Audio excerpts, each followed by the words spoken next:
ಎಲ್ಲರಿಗೂ ನಮಸ್ಕಾರ. ನಾವು ಕನ್ನಡದ ವ್ಯಾಕರಣವನ್ನು ಅಧ್ಯಯನ ಮಾಡ್ತಾ ಇದ್ವಿ. ಹಲವಾರು ಸ್ಪರ್ಧಾತ್ಮಕ ಪರೀಕ್ಷೆಗಳಿಗೋಸ್ಕರ TET ಆಗಿರಲಿ, KS ಆಗಿರಲಿ, GPSTR ಆಗಿರಲಿ, HSTR ಆಗಿರಲಿ, PDO ಆಗಿರಲಿ, group C, SSC, CTET, KSET ಇನ್ನುಳಿದಂತಹ ಬೇರೆ ಬೇರೆ ಎಲ್ಲ ಸ್ಪರ್ಧಾತ್ಮಕ ಪರೀಕ್ಷೆಗಳಿಗೋಸ್ಕರ ನಾವು ಸರಳವಾಗಿರ್ತಕ್ಕಂತಹ ಭಾಷೆಯಲ್ಲಿ ಕನ್ನಡ ವ್ಯಾಕರಣವನ್ನು ಅಧ್ಯಯನ ಮಾಡ್ತಿದ್ವಿ. ಇದು ಕೇವಲ ಸ್ಪರ್ಧಾತ್ಮಕ ಪರೀಕ್ಷೆಗಳಿಗೆ ಮಾತ್ರ ಸೀಮಿತವಾಗಿರದೆ ಎಲ್ಲ ಪ್ರಾಥಮಿಕ ಶಾಲಾ ಮಕ್ಕಳಿಗೆ, ಪ್ರೌಢಶಾಲಾ ಮಕ್ಕಳಿಗೆ, ತದನಂತರ PUC ಮಕ್ಕಳಿಗೆ, ಡಿಗ್ರಿ ಓದ್ತಕ್ಕಂಥ ವಿದ್ಯಾರ್ಥಿಗಳಿಗೆ, ಅನಂತರ ಬೋಧನೆ ಮಾಡುತ್ತಿರ್ತಕ್ಕಂಥ ಶಿಕ್ಷಕರಿಗೆ ಎಲ್ಲರಿಗೂ ಅನುಕೂಲಕರ ಆಗಲಿ ಅಂತಕ್ಕಂತಹ ಒಂದು ಉದ್ದೇಶದಿಂದ ಈ ಒಂದು ತರಗತಿಗಳನ್ನು ಆರಂಭ ಮಾಡಿದ್ದೆ. ಇಂದು ಏನು ಮಾಡೋಣ, ಹಳೆಯ ತರಗತಿಯಲ್ಲಿ ಏನು ಮಾಡಿದ್ವಿ, ನಾಮಪದದ ಪ್ರಕಾರ, ನಾಮಪದ ಅಂತಂದ್ರೇನು, ನಾಮಪದದ ಮೂಲ ರೂಪ, ಅನಂತರ ಸಹಜನಾಮ ಪ್ರಕೃತಿ ಅಂತಂದ್ರೇನು, ಅದನ್ನೆಲ್ಲ ನೋಡಿದ್ವಲ್ಲ. ಆನಂತರ ಲಾಸ್ಟ್ನಾಗ ನಾವೇನು ನೋಡಿದ್ವಿ, ಸಹಜನಾಮ ಪ್ರಕೃತಿಯಲ್ಲಿ ಬರ್ತಕ್ಕಂತಹ ಪ್ರಕಾರಗಳನ್ನು, ವಸ್ತುವಾಚಕಗಳನ್ನು ನೋಡಿದ್ವಿ. ವಸ್ತುವಾಚಕದಲ್ಲಿ ರೂಢನಾಮ, ಅಂಕಿತ ನಾಮ ಮತ್ತು ಅನ್ವರ್ತಕ ನಾಮಗಳನ್ನು ನೋಡಿದ್ವಿ. ಈಗ ಅದರ ಮುಂದಿನ ಭಾಗವನ್ನು ನಾವು ನೋಡ್ತಾ ಹೋಗೋಣ. ಅಂದರೆ ಇದು ನಾಮಪದದ ಕ್ಲಾಸ್ನೇ, ಯಾಕಂದ್ರೆ ಒಂದೇ ವಿಡಿಯೋದಲ್ಲಿ ಭಾಳ ಲಾಂಗ್ ಆಗ್ತೈತಿ, ರಿವಿಷನ್ ಮಾಡೋಕ್ಕೂ ತೊಂದರೆ ಆಗ್ತೈತಿ. ಆಮೇಲೆ ಭಾಳ ಲಾಂಗ್ ಆಯ್ತಂದ್ರೆ ಕ್ಲಾಸ್ ಕೇಳೋಕ್ಕೂ ಬೇಜಾರಾಗುತ್ತಂತ ಒಂದು ಉದ್ದೇಶದಿಂದ ನಾನು ಪಾರ್ಟ್ಸ್ಗಳನ್ನಾಗಿ ಮಾಡಿಕೊಂಡಿದ್ದೆ. ಇದು ಏನೈತಿ, ನಾಮಪದದ ಕ್ಲಾಸ್ನೇ, ನಾಮಪದದ ಎರಡನೇ ಭಾಗ ಅಂತ ನೀವು ಇದನ್ನು ಹೇಳಬಹುದು. ನೋಡ್ರಿ, ನಾಮಪದದ ಮೂಲ ರೂಪಕ್ಕೆ ಪ್ರಾತಿಪದಿಕ ಅಂತ ಕರಿತೀವಿ. ಇದನ್ನು ಕ್ವಶನ್ ಕ್ಯಾನ್ ಅಂತ ಹೇಳಿದ್ದೆ ನೋಡ್ರಿ. ಮತ್ತು ರಾಮ ಅಧಿಕ ಇಂದ ಅಂದ್ರೆ ಒಂದು ನಾಮ ಪ್ರಕೃತಿಗೆ ವಿಭಕ್ತಿ ಪ್ರತ್ಯಯಗಳು ಬಂದು ಸೇರಿದ್ರೆ ಅದಕ್ಕೆ ನಾಮಪದ ಅಂತ ಕರಿತೀವಿ ಅಂತ ಹೇಳಿದ್ದೆ. ಸರಿ, ಇನ್ನು ಮುಂದೆ ಹೋದಂಗೆ ವಿಭಕ್ತಿ ಪ್ರತ್ಯಯಗಳನ್ನ ಸಂಕ್ಷಿಪ್ತವಾಗಿ ಚರ್ಚೆ ಮಾಡಿದ್ದೆ. ವಿಭಕ್ತಿ ಪ್ರತ್ಯಯಗಳ ಮೇಲೆ ಒಂದು ವಿಶೇಷವಾಗಿರ್ತಕ್ಕಂಥ ತರಗತಿಯನ್ನು ಮಾಡೋಣ. ಯಾಕಂದ್ರೆ ವಿಭಕ್ತಿ ಪ್ರತ್ಯಯಗಳು ಅಂದ್ರೇನು, ಅದರ ಸ್ಥಾನ ಪಲ್ಲಟ ಬರ್ತಾವ. ಈಗ ಆ ಒಂದು ವಿಷಯ ಬೇಡ. ಇನ್ನು ನೆಕ್ಸ್ಟ್ ನೋಡ್ರಿ, ಸಾಧಿತ ನಾಮ ಪ್ರಕೃತಿ. ಆಮೇಲೆ ಇಲ್ಲಿ ಏನು ಮಾಡಿದ್ವಿ, ವಸ್ತುವಾಚಕ. ಹೌದಾ, ಇಲ್ಲಿ ಸಹಜನಾಮ ಪ್ರಕೃತಿಯ ಪ್ರಕಾರಗಳಂತ ಹೇಳಿದ್ನಲ್ಲ, ಆ ಒಂದು ನಾಮಪದದಲ್ಲಿರ್ತಕ್ಕಂಥ ಕೆಲವೊಂದು ಪ್ರಕಾರಗಳಲ್ಲಿ ವಸ್ತುವಾಚಕವನ್ನು ನಾವು ಅಷ್ಟೇ ನೋಡಿದ್ವಿ. ಇವತ್ತು ಏನು ಮಾಡೋಣ, ಗುಣವಾಚಕಲಿಂದ ಅಧ್ಯಯನ ಮಾಡೋಣ. ವಸ್ತುವಾಚಕದಲ್ಲಿ 3 ಪ್ರಕಾರ ಬರ್ತಾವ: ರೂಢ ನಾಮ, ಅಂಕಿತ ನಾಮ, ಅನ್ವರ್ತಕ ನಾಮ. ಇವು 3 ನಾನು ವಿವರಣೆ ಮಾಡಿದ್ದೆ. ಇದರ PDF ಅನ್ನು ಟೆಲಿಗ್ರಾಮ್ ಚಾನಲ್ ಲಿಂಕ್ ಕೊಟ್ಟಿರ್ತೀನಿ, ಅಲ್ಲಿ PDF ಬೇಕಂದ್ರೂ ಹಾಕಿರ್ತೀನಿ. PDF ಆಲ್ಮೋಸ್ಟ್ ಅವಶ್ಯಕತೆ ಬೀಳಂಗಿಲ್ಲ, ಯಾಕಂದ್ರೆ ಕ್ಲಾಸ್ನ ನೀವು ಹೆಚ್ಚು ರಿವಿಷನ್ ಮಾಡಿಬಿಟ್ರೆ ಸಾಕು.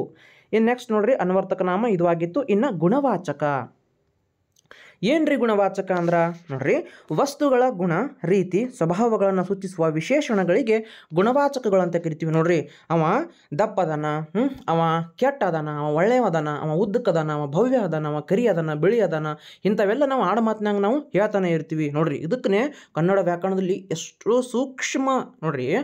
ಜಗತ್ತಿನಲ್ಲಿರ್ತಕ್ಕಂಥ ಅತ್ಯಂತ ಕಠಿಣ ಭಾಷೆಗಳಲ್ಲಿ ಕನ್ನಡ. ಹೌದಾ, ಕನ್ನಡ ಸರಳ ಅಂತ ಯಾರೂ ಹೇಳಂಗಿಲ್ಲ, ಕನ್ನಡ ಕಠಿಣನೇ. ಆದ್ರೆ ನಮ್ಮ ಒಂದು ಏನು ಪುಣ್ಯ, ನಾವು ಕನ್ನಡ ಭಾಷೆಯನ್ನು ನಿರರ್ಗಳವಾಗಿ ಮಾತನಾಡ್ತೀವಿ, ಹುಟ್ಟುತ್ತಾನೆ ಆ ಭಾಷೆಯನ್ನು ಕಲಿತೀವಿ ಅಂತಂದ್ರೆ ಕನ್ನಡ ಭಾಷೆಗಿರ್ತಕ್ಕಂಥ ಅಷ್ಟು ಮಹತ್ವ, ಅಷ್ಟು ಬೆಲೆ ಬಾಳ್ತಕ್ಕಂಥದ್ದೊಂದು ಭಾಷೆ ಅಂತಂದ್ರೆ ಕನ್ನಡ ಭಾಷೆ. ಯಾಕಂದ್ರೆ ನೀವು ಇಂಗ್ಲೀಷ್ ಬೇರೆ ಬೇರೆ ದೇಶದಲ್ಲಿ ಇರೋರಿಗೆ ಕನ್ನಡ ಕಲ್ಸಕ್ಕೆ ನಿಂತರ ಅವು ಏನು ಮಾಡಿದ್ರು ಕಲಿಯಂಗಿಲ್ಲ ಕನ್ನಡ. ಯಾಕಂದ್ರೆ ನಮ್ಮ ಭಾಷೆ, ನಮ್ಮ ಒಂದು ಹೆಮ್ಮೆ, ಅದು ಎಷ್ಟು ಸಾವಿರಾರು ವರ್ಷಗಳ ಇತಿಹಾಸವನ್ನು ಹೊಂದ್ಯಾದ್ರಿ.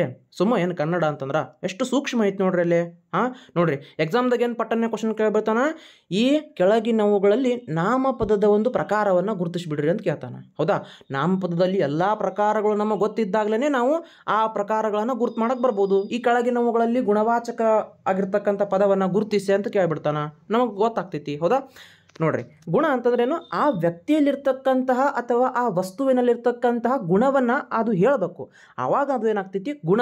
ಅವ ನೋಡ್ರಿ, ಅವ ಗುಣ, ಅವ ಕೆಟ್ಟವದನ, ಅವ ಒಳ್ಳೆಯವದನ. ಹೌದಾ, ಇದೆ ರೀ, ಇದೆ. ಇಷ್ಟು ಸಿಂಪಲ್ ಆಗಿ, ಇಷ್ಟು ಸಾಮಾನ್ಯವಾಗಿ ನಾವು ವ್ಯಾಕರಣವನ್ನು ದಿನನಿತ್ಯ ಅಧ್ಯಯನ ಮಾಡ್ಕೋತ ಹೋದ್ವಿ ಅಂತಂದ್ರೆ ಬೇಕಾದಂಥ ಎಕ್ಸಾಮ್ ಇರಲಿ, ಅದು ಎಕ್ಸಾಮ್ಗೋಸ್ಕರ ಯಾರನ್ನ ಯಾವುದೇ ಒಂದು ಓದನ್ನು ನಾವು ಓದ್ತೀವಿ ಅಂತಂದ್ರೆ ಅದು ಕೇವಲ ಎಕ್ಸಾಮ್ಗೋಸ್ಕರ ಅಲ್ಲ, ನಮ್ಮ ಮುಂದಿನ ಭವಿಷ್ಯವನ್ನು ಕಟ್ಟಿಕೊಡ್ತೈತಿ ಅದು. ಹೌದಾ, ಒಂದಲ್ಲ ಒಂದು ದಾರಿಯಲ್ಲಿ, ಒಂದಲ್ಲ ಒಂದು ನಮಗೆ ಮಾರ್ಗದಲ್ಲಿ ಅದು ಸಹಾಯ ಆಗೇ ಆಗ್ತೈತಿ. ನೆಕ್ಸ್ಟ್ ಸಂಖ್ಯಾವಾಚಕ. ಏನ್ರಿ ಸಂಖ್ಯಾವಾಚಕ ಅಂದ್ರೆ ನೋಡ್ರಿ, ಸಂಖ್ಯೆಯನ್ನು ಸೂಚಿಸ್ತಕ್ಕಂತಹ ಪದಗಳು ಸಿಂಪಲ್ ಆಗಿ ಇದೇನಾದರೂ ವಿವರಣೆ ಬೇಕಾಗಿಲ್ಲ. 4, 1 ಈ ಸಂಖ್ಯೆಗಳಿದ್ದು ಅಂದ್ರೆ ಅದಕ್ಕೆ ಸಂಖ್ಯಾವಾಚಕ. ಕೋಟಿ, ಸಾವಿರ ಬೇಕಾದಂಥ ಸಂಖ್ಯೆಗಳಿರಲಿ, ಅದನ್ನು ಸಂಖ್ಯಾವಾಚಕಗಳಂಥೇಳಿ ನಾವು ಕರಿತೀವಿ. ಇನ್ನು ನೆಕ್ಸ್ಟ್ ಸಂಖ್ಯೆಯ ವಾಚಕ. ಇದು ಭಾಳ ಇಂಪಾರ್ಟೆಂಟ್. ಎಕ್ಸಾಮ್ದಾಗ ಭಾಳಷ್ಟು ಸಲ SDA, FDA, ಆಮೇಲೆ ತದನಂತರ TET ಆಗ್ನೂ ಕ್ವಶನ್ ಆಗೈತಿ. ಕ್ವಶನ್ ಪೇಪರ್ನ ನೋಡಿ ನಾನು. ಹೌದಾ, ಅದೇ ಏನೈತಿ, ಸಂಖ್ಯೆಯ ವಾಚಕ ಪದಗಳು. ಇದು ಈ ಕೆಳಗಿನವುಗಳಲ್ಲಿ ಸಂಖ್ಯೆಯ ವಾಚಕ ಯಾವುದಂತ ಕೇಳ್ತಾನೆ, ಅಥವಾ ಏನಾದರೂ ಒಂದು ಪ್ಯಾರಾಗ್ರಾಫ್ ಕೊಟ್ಟಿರ್ತಾನೆ, ಏನಾದರೂ ಕೊಟ್ಟಿರ್ತಾನೆ, ಹೇಳಿರ್ತಾನೆ. ಹೌದಾ, ಈ ಗೆರೆಯಲ್ಲಿ ಈ ಕೆಳಗಿನ ಈ ಗೆರೆ ಎಳೆದಿರ್ತಕ್ಕಂತಹ ಪದದಲ್ಲಿ ಸಂಖ್ಯಾವಾಚಕವನ್ನು ಗುರುತಿಸಿ ಅಂತ ಕೇಳ್ತಾನೆ. ನೋಡ್ರಿ, ಸಂಖ್ಯೆಯಿಂದ ಕೂಡಿರ್ತಕ್ಕಂತಹ ಪದಗಳನ್ನು ನಾವು ಸಂಖ್ಯೆಯ ವಾಚಕ ಅಂತ ಕರಿತೀವಿ. ಹೌದಾ, ಆ ಒಂದು ಶಬ್ದ ಏನಾಗಿರಬೇಕು, ಸಂಖ್ಯೆಯಿಂದ ಕೂಡಿರಬೇಕು. ಹೆಂಗ್ರಿ ಸರ? 1ನೇಯ, 10ನೇಯ, 3, 100, ಕೋಟ್ಯಾಂತರ, ಲಕ್ಷಾಂತರ ಮುಂತಾದವುಗಳು. ಹೆಂಗೆ ಕ್ವಶನ್ ತೆಗಿಬಹುದು? ಒಂದು ಏನು ಮಾಡ್ಬೋದವ, ಈ ಕೆಳಗಿನವುಗಳಲ್ಲಿ ಸಂಖ್ಯೆಯ ವಾಚಕವನ್ನು ಗುರುತಿಸಿ ಅಂತ ಕೇಳ್ಬೋದು, ಅಥವಾ ಸಂಖ್ಯೆಯ ವಾಚಕ ಕನ್ನಡ ವ್ಯಾಕರಣದ ಯಾವ ಭಾಗದಲ್ಲಿ ಬರ್ತದ ಅಂತ ಕೇಳ್ಬೋದು. ಯಾವ ಭಾಗದಲ್ಲಿ ಬರ್ತದ? ನಾಮಪದದಲ್ಲಿ ಬರ್ತದ. ನಂತರ ಒಂದು ವಾಕ್ಯ ಕೊಡ್ತಾನೆ. ಹೌದಾ, 10 ಜನರು ಕೂಡಿಕೊಂಡು ಊರಿನಲ್ಲಿ ನುಗ್ಗಿದರು. ಈ ವಾಕ್ಯದಲ್ಲಿ ಸಂಖ್ಯೆಯ ವಾಚಕವನ್ನು ಗುರುತಿಸಿ. ಹೌದಾ, ಕೋಟ್ಯಾಂತರ ಜನರು ಭಾರತದಲ್ಲಿ ವಾಸಿಸುತ್ತಿದ್ದಾರೆ. ಈ ಕೆಳಗಿನವುಗಳಲ್ಲಿ ಗುಣವಾಚಕಗಳನ್ನು ಗುರುತಿಸಿ. ಬೇಕಾದಂಥ ಕ್ವಶನನ್ನು ಕೇಳ್ಬೋದ್ರಿ ಅವ. ನಮ್ಮ ಮೈಂಡ್ ಏನಾಗಿರಬೇಕು, ಒಂದು ಸಬ್ಜೆಕ್ಟನ್ನು ನಾವು ಅಧ್ಯಯನ ಮಾಡಕತ್ತೀವಂದ್ರೆ, ಒಂದು ಟಾಪಿಕನ್ನು ಅಧ್ಯಯನ ಮಾಡಕತ್ತೀವಂದ್ರೆ ಅದರಿಂದ ಏನು ಹೆಂಗೆ ಕ್ವಶನ್ ತೆಗಿಬೋದು, ಯಾವ ರೀತಿ ಕ್ವಶನ್ ಆಗ್ಬೋದು ಅಂತ ನಮ್ಮ ಮೈಂಡ್ನಾಗ ಓಡ್ತಿರ್ಬೇಕು. ಹೌದಾ, ಅದಕ್ಕೇ ನಾನು ಏನು ಹೇಳ್ತೀನಿ, ಪ್ರೀವಿಯಸ್ ಇಯರ್ ಕ್ವಶನ್ ಪೇಪರ್ಗಳನ್ನ ನೋಡ್ಕೋರಿ. ನಾನು ಹಿಂದೆನೂ ಬಿಡಿಸಿನಿ, ಬೇಕಾಗಿಲ್ಲ, ಬೇಕಾದಂಥ ಕನ್ನಡ ಪುಸ್ತಕಗಳದಾವ, ಆ ಒಂದು ಕನ್ನಡ ಪಠ್ಯ ಪುಸ್ತಕ ತಗೋರಿ, ಅಥವಾ ಕಾಂಪಿಟೇಟಿವ್ ಎಕ್ಸಾಮ್ಗೆ ಪ್ರೀವಿಯಸ್ ಇಯರ್ ನೋಟ್ಬುಕ್ ಸಿಗ್ತಾವ, ಆ ಒಂದು ಪುಸ್ತಕಗಳನ್ನು ತೊಗೊಂಡು ಆ ಪ್ರೀವಿಯಸ್ ಇಯರ್ ಪುಸ್ತಕಗಳನ್ನು ಒಂದು ಸ್ವಲ್ಪ ನೋಡ್ಕೊಂಡ್ಬಿಟ್ರೆ ಅಂದ್ರೆ ಏನಾಗ್ತೈತಿ, ಪರ್ಫೆಕ್ಟ್ ಆಗ್ಬಿಡ್ತದೆ ನಿಮಗೆ. ಹೌದಾ, ಒಂದ್ಸಲ ಕ್ವಶನ್ಗಳ ಜೊತೆಗೆ ಸಿಲೆಬಸ್ಸನ್ನು ಓದ್ತಿರ್ತೀವಿ ಅಂದ್ರೆ ಕ್ವಶನ್ ಬ್ಯಾಂಕ್ ನಮ್ಮ ಜೊತೆಗೆ ಇರಬೇಕು. ಹೌದಾ, ಹಿಂಗೆ ಕ್ವಶನ್ ಕೇಳಲ್ಲ. ನಾ ಹೇಳ್ತೀನಲ್ಲ, ಈಗ ಸಂಖ್ಯೆಯ ವಾಚಕದ ಬಗ್ಗೆ ಕ್ವಶನ್ ಕೇಳೋಣ, ಆ ಒಂದು ಎಕ್ಸಾಮ್ ನಾ ಬರ್ದೇನಂತ ನಾನು ನಿಮಗೆ ಕಾನ್ಫಿಡೆಂಟ್ ಆಗಿ ಹೇಳಿದೆ. ಹೌದಾ, ಅದಕ್ಕೆ ಎಲ್ಲಿ ಕ್ವಶನ್ ಆಗ್ತೈತಿ, ಹೆಂಗೆ ಅದನ್ನು ನಾವು ಓದಬೇಕು, ಆಮೇಲೆ ಹೆಂಗೆ ಅದರ ವಿವಿಧ ಭಾಗಗಳನ್ನು, ವಿವಿಧ ಮಜಲುಗಳನ್ನು ವಿಚಾರ ಮಾಡ್ತಕ್ಕಂಥ ಸಾಮರ್ಥ್ಯ ನಮಗೆ ಬರ್ಬೇಕಂತಂದ್ರೆ ಆ ಒಂದು ಕ್ವಶನ್ ಪೇಪರ್ ನಮ್ಮ ಜೊತೆಗೆ ಇರಬೇಕು. ನಾವು ಓದ್ತಿರ್ತಕ್ಕಂಥ ಟಾಪಿಕ್ ಮೇಲೆ ನಮಗೆ ಏಕಾಗ್ರತೆ ಖಂಡಿತವಾಗ್ಲಿ ಇರಲೇಬೇಕಾಗ್ತೈತಿ. ಸರಿನಾ? ಓಕೆ, ಸಂಖ್ಯೆಯ ವಾಚಕದ ಬಗ್ಗೆ ಭಾಳ ವಿವರಣೆ ಬೇಕಾಗಿಲ್ಲ, ಸರಳ ಐತಿ. ಇನ್ನು ನೆಕ್ಸ್ಟ್ ಕ್ವಶನ್ ಕೇಳೋಣ, ಅದ್ರ ಮ್ಯಾಗ ಸಂಖ್ಯೆಯ ವಾಚಕದ ಬಗ್ಗೆ ಕ್ವಶನ್ ಕೇಳೋಣ. ಇಲ್ಲಿ ಭಾವನಾಮ ಇಂಪಾರ್ಟೆಂಟ್ ಐತಿ ನೋಡ್ರಿ. ಭಾವವನ್ನು ಸೂಚಿಸ್ತಕ್ಕಂಥ ನೋಡ್ರಿ, ವಸ್ತುವಿನ ಭಾವ, ಗುಣ, ಧರ್ಮ ಮತ್ತು ಕ್ರಿಯೆಗಳ ಭಾವವನ್ನು ಸೂಚಿಸ್ತಕ್ಕಂಥ ಪದಗಳು ಭಾಳ ಸರಳ ಐತಿ. ನೋಟ, ಕಪ್ಪು, ಮಾಟ, ಸಿಟ್ಟು, ಬಿಳುಪು, ಶಾಂತತೆ ಮುಂತಾದವುಗಳು ನೋಡ್ರಿ ಭಾವವಾಚಕದ ಮೇಲೆ ಕ್ವಶನ್ ಕೇಳೋಣ. ಅದರ ಭಾವವನ್ನು ಸೂಚಿಸಬೇಕು. ನೋಟ, ನೋಡುವವನ ನೋಟ, ಕಪ್ಪು, ಮಾಟ, ಸಿಟ್ಟು, ಬಿಳುಪು, ಶಾಂತತೆ, ಭಾವನೆ ಇರ್ತದಲ್ಲ ನೋಡ್ರಿ, ಆ ಮನುಷ್ಯ ಶಾಂತ ಅದಾನ, ಎಷ್ಟು ಶಾಂತ ಅದಾನ, ಅವನ ಭಾವನೆಯನ್ನು ಸೂಚಿಸ್ತಿತ್ತದು. ಹೌದಾ, ಇನ್ನು ಬಿಳುಪು, ಬೆಳ್ಳಗದ ನೋಡ್ರಿ ಅವ. ಹೌದಾ, ಮಾಟಗಾತಿ ಇಂಥ ಅಂದ್ರೆ ಆ ಒಂದು ವಸ್ತುವಾಗಲಿ ಅಥವಾ ವ್ಯಕ್ತಿಯಾಗಲಿ ಅದರ ಒಂದು ಭಾವವನ್ನು ಆ ಒಂದು ಶಬ್ದಗಳು ಸೂಚಿಸ್ತಿದ್ವು ಅಂತಂದ್ರೆ ಅದಕ್ಕೆ ಭಾವನಾಮ ಅಂತ ಕರಿತೀವಿ. ಕ್ವಶನ್ ಅದರ ಮೇಲೆ ಆಗೈತಿ. ಪರಿಮಾಣ ವಾಚಕದ ಮೇಲೇನು ಕ್ವಶನ್ ಭಾಳ ಸಲ ಎಕ್ಸಾಮ್ದಾಗ ಆಗ್ತೈತಿ. ಇದನ್ನು 10th ಎಕ್ಸಾಮ್ನಾಗೂ ಮೇ ಬಿ ಎಲ್ಲೇ ನೋಡ್ದಂಗೆ ಆಗೈತಿ, ಬಟ್ ಕಾಂಪಿಟೇಟಿವ್ ಎಕ್ಸಾಮ್ಗೂ ಕ್ವಶನ್ ಆಗಿದೆ. ವಸ್ತುಗಳ ಗಾತ್ರ, ಅಳತೆ ಮತ್ತು ಪ್ರಮಾಣವನ್ನು ಸೂಚಿಸ್ತಕ್ಕಂತಹ ಶಬ್ದಗಳು ಅಂದ್ರೆ ವಸ್ತುವನ್ನು ಅಳೆಯತಕ್ಕಂಥ ವಸ್ತುಗಳು ನೋಡ್ರಿ.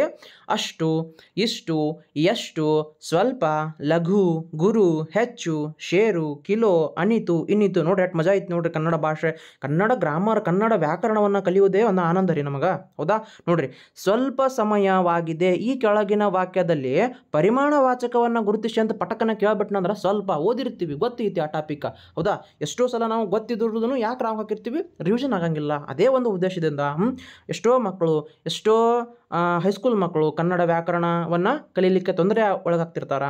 ಆಲ್ಮೋಸ್ಟ್ ಎಲ್ಲರೂ ಒಳ್ಳೆ ರೀತಿಯಿಂದ ಕಲಿತಾರೋ. ಏನಾಗ್ತದೆ, ನನ್ನ ಒಂದು ತರಗತಿಯಿಂದ ಇನ್ನಷ್ಟು ಹೆಚ್ಚು ಅವರಿಗೆ ಅನುಕೂಲಕರ ಆಗ್ತೈತಿ.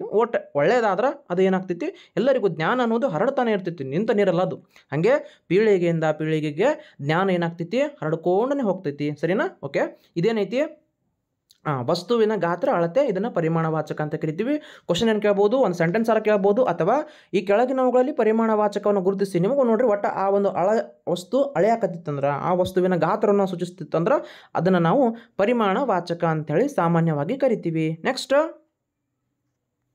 ಪ್ರಕಾರವಾಚಕಗಳು. ಹೌದಾ, ಪ್ರಕಾರವಾಚಕಗಳು ಅಂದ್ರೆ ಒಂದು ಬಗೆಯ ಗುಣವಾಚಕಗಳಿದ್ದಂತೆ. ಅವನು ನೋಡ್ರಿ, ಪ್ರಕಾರವಾಚಕನು ಗುಣವಾಚಕಗಳಿದ್ದಂದ್ರೆ ಆದ್ರೆ ಒಂದು ವಸ್ತುವನ್ನು ಮತ್ತೊಂದು ವಸ್ತುವಿನೊಂದಿಗೆ ಹೋಲಿಸುವ, ವರ್ಣಿಸುವ ಪದಗಳು. ನೋಡ್ರಿ, ಆಡ ಮಾತನಾಗ ಅಂಥವಾದನ್ರಿ ಇವ ಇಂಥವದನ, ಅವ ಭಾಳ ಕೆಟ್ಟದನ್ರಿ, ಅವ ಭಾಳ ಮಂಗ್ಯ ಅದನ್ರಿ, ಹಂಗೆ ಇಂಥವನು ನೋಡು. ಆಡ ಮಾತನಾಗನೇ ಕನ್ನಡ ವ್ಯಾಕರಣ ನಾವು ಕಲ್ತು ಬಿಡ್ಬೋದಲ್ಲ, ಎಷ್ಟು ಸರಳ ಐತೆ ನೋಡ್ರಿ ಇದು. ಆದ್ರೆ ನಮಗೆ ಒಂದು ಸಲ ಓದೋ ಮುಂದೆ ಪರ್ಫೆಕ್ಟಾಗಿ ಒಂದು ಸಲ ಓದ್ಬಿಟ್ಟು ಅಂದ್ರೆ ಕ್ವಶನ್ ಬೇಕಾದಂಗೆ ಕೇಳಿ ಆರಾಮಾಗಿ ನೀವು ಉತ್ತರವನ್ನು ಕೊಡಬಹುದು. ನೋಡಿರಿ, ಬರೀ ಕಾಂಪಿಟೇಟಿವ್ ಅಬ್ಜೆಕ್ಟಿವ್ ಟೈಪಿಗೆ ಅಲ್ಲ ಅಷ್ಟೇ ಅಲ್ಲ, ಈ ಗ್ರಾಮರನ್ನು ನೀವು ಬರಿತಿರ್ತೀರಿ ಕೆಲವೊಂದು. ಈ ಕನ್ನಡವನ್ನು ಏನು ಮಾಡೋಣ, ಕಡ್ಡಾಯ ಪೇಪರನ್ನಾಗಿ ಮಾಡೋಣ, ಅಲ್ಲಿ ಭಾಳ ಉಪಯೋಗ ಆಗ್ತೈತಿ. ಬರೀ ಹೊತ್ನಾಗ ಹೆಂಗಾರ ಕೇಳ್ಬೋದು ಕ್ವಶನ್ ನಮ್ಮ. ಹೌದಾ? ನೋಡಿರಿ, ಅಂತಹ, ಇಂತಹ, ಎಂತಹ, ಹಾಗೆ, ಇಂಥವನು, ಅವನಿಗಾಗಿ, ಅಂಥವಳು ಮುಂತಾದಂತಹ ಶಬ್ದಗಳು ಏನಾಗ್ತವಲ್ಲಿ ಇಲ್ಲಿ ಇವು ಎದಕ್ಕೆ ಉದಾಹರಣೆಗಳಾಗ್ತವ ಅಂತಂದ್ರೆ ಪ್ರಕಾರವಾಚಕಗಳಿಗೆ ಉದಾಹರಣೆಗಳು ಆಗ್ತಾವ ಸ್ನೇಹಿತರೆ. ನೆಕ್ಸ್ಟ್ ನೋಡ್ರಿ, ದಿಗ್ವಾಚಕಗಳು. ಇದ್ರ ಮೇಲೆ ಭಾಳ ಸಲ ಕ್ವಶನ್ ಆಗೈತಿ, ಭಾಳಷ್ಟು ಕ್ವಶನ್ ಪೇಪರ್ಗಳು ನೋಡೀನಿ. ಈ ಒಂದು ಇದ್ರ ಮೇಲೆ ಕ್ವಶನ್ ಆಗ್ತೈತಿ. ಹೆಂಗೆ ಸರ್, ಹೆಂಗೆ ಕೇಳ್ತಾನ? ದಿಕ್ಕುಗಳನ್ನು ಸೂಚಿಸ್ತಕ್ಕಂಥ ಪದಗಳನ್ನು ದಿಗ್ವಾಚಕ ಅಂತ ಕರಿತೀವಿ. ಇದು ಸಣ್ಣ ಮಕ್ಕಳು ಹೇಳ್ತಾವ. ಬಟ್ ಕೆಲವೊಂದು ಟೈಮ್ನಾಗ ಎಂತೆಂಥವು ಆಗ್ತಾವ ಅಂತಂದ್ರೆ ನೋಡ್ರಿ, ಇಲ್ಲಿ ಪೂರ್ವ, ಪಶ್ಚಿಮ, ಉತ್ತರ, ದಕ್ಷಿಣ, ಹೌದಾ, ಆಗ್ನೇಯ, ನೈಋತ್ಯ ಎಲ್ಲ ಹೇಳ್ತೀವಿ. ಆದ್ರೆ ಆಚೆ, ಈಚೆ ಇದನ್ನು ದಿಗ್ವಾಚಕ ಆಗ್ತೈತಿ. ಕ್ವಶನ್ ಕೇಳೋಣ.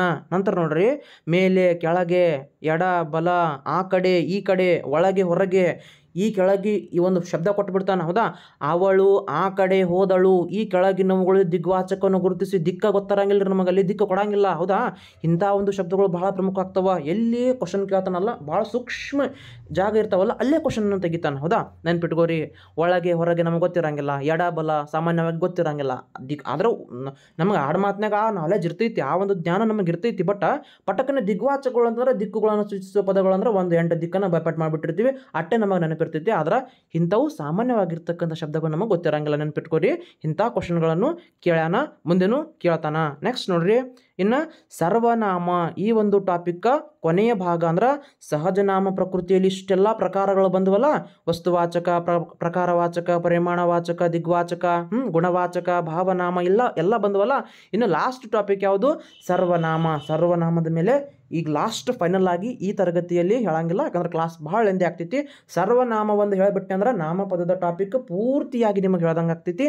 ಈ ಒಂದು ಸರ್ವನಾಮದ ಟಾಪಿಕನ್ನು ಮತ್ತೆ ಆದ್ರೆ ಇವತ್ತೇ ನಿಮಗೆ ಅಪ್ಲೋಡ್ ಮಾಡ್ತೀನಿ, ಇಲ್ಲಿಕಂದ್ರೆ ನಾಳೆ ಅಪ್ಲೋಡ್ ಮಾಡ್ತೀನಿ. ಡೈಲಿ ಬೇಸಿಸಲ್ಲಿ ಕ್ಲಾಸ್ ಅಂತ ನಾನು ಮಾಡಕತ್ತೀನಿ. ಯಾಕಂದ್ರೆ ಏನಾಗ್ತೈತಿ, ನನಗೂ ರಿವಿಷನ್ ಆಗ್ತೈತಿ, ಆಮೇಲೆ ನಿಮಗೂ ಹೆಲ್ಪ್ ಆಗ್ತೈತಿ, ಓದೋರಿಗೂ ಹೆಲ್ಪ್ಫುಲ್ ಆಗ್ತೈತಿ, ಮಕ್ಕಳಿಗೂ ಅನುಕೂಲಕರ ಆಗ್ತೈತಿ ಅಂತಕ್ಕಂಥ ಉದ್ದೇಶ. ಸರಿನಾ? ಈ ಸರ್ವನಾಮ ಒಂದು ಟಾಪಿಕ್ 10 ನಿಮಿಷನ ಹೇಳ್ಬಿಡ್ತೀನಿ. 10 ನಿಮಿಷನ ಸರ್ವನಾಮ ಹೇಳ್ಬಿಟ್ಟೆ ಅಂದ್ರೆ 3 ಭಾಗಗಳು ಏನಾಗ್ತಾವ, ನಾಮಪದದ ಒಂದು ಕ್ಲಾಸ್ ಆಗ್ಬಿಡ್ತೈತಿ. ಇವು ಯೂಟ್ಯೂಬ್ನಾಗೆ ಇರ್ತಾವೆ, ಬೇಕಾದಾಗ ನೋಡ್ಬೋದು, ಬೇಕಾದಾಗ ತೆಗಿಬೋದು. ಟೆಕ್ನಾಲಜಿ ನಮಗೆ ಒಂದು ವರದಾನ ಇದ್ದಂಗೆ. ಹೌದಾ? ನಾವು ಸಣ್ಣವರಿದ್ದಾಗ ನಮಗೆ ಕನ್ನಡ ಗ್ರಾಮರ್ ಒಂದು ಸಲ ಹೇಳ್ಬಿಟ್ರಂದ್ರೆ ಸರ, ಮತ್ತು ಅವ್ರು ಯಾವಾಗ ಹೇಳ್ತಾರೋ, ಅವ್ರು ಯಾವಾಗ ರಿವಿಷನ್ ಮಾಡ್ತಾರೋ ಅಂತ ನೆನಪು ಮಾಡಿ ಇಷ್ಟು ಏನಾಗ್ತಿತ್ತು, ಅವಾಗ ತ್ರಾಸ ಆಗ್ತಿತ್ತು. ಬಟ್ ಟೆಕ್ನಾಲಜಿ ಬಂದು ನಾವು ಬೇಕಾದಾಗ ತರಗತಿಗಳನ್ನು ಕೇಳ್ಬೋದು, ಆದ್ರೆ ಕೇಳಂಗಿಲ್ಲ. ಹೌದಾ? ನೋಡಿರಿ, ನಮ್ಮ ಹತ್ರ ಎಷ್ಟು ಅನುಕೂಲತೆಗಳು ಇರ್ತಾವಲ್ಲ, ಅವಾಗ ನಾವು ಕಲಿಯಕ್ಕೆ ಹೋಗಂಗಿಲ್ಲ. ನಮ್ಮಲ್ಲಿ ಯಾವಾಗ ಅನುಕೂಲತೆಗಳು ಇರಂಗಿಲ್ಲಲ್ಲ, ಅವಾಗ ನಾವು ಕಲಿಯಕ್ಕೆ ಬಡ್ದಾಡ್ತಿರ್ತೀವಲ್ಲ. ಅದೇ ಒಂದು ಹಿಂಗೆ ರೀ, ಸಮಾಜ ಅಂತರೂ ಹಿಂಗೆ ಪರಿವರ್ತನೆ ಹೊಂತಾನೆ ಹೋಗ್ತೈತಿ. ಸರಿನಾ? ಓಕೆ, ಈ ಒಂದು ಸರ್ವನಾಮ ಅಂತಕ್ಕಂಥ ಒಂದು ಲಾಸ್ಟ್ ಟಾಪಿಕ್ ಐತಿ. ಅಂದ್ರೆ ನಾಮಪದದ ಪ್ರಕಾರದಲ್ಲಿ ಲಾಸ್ಟ್ ಐತಿ.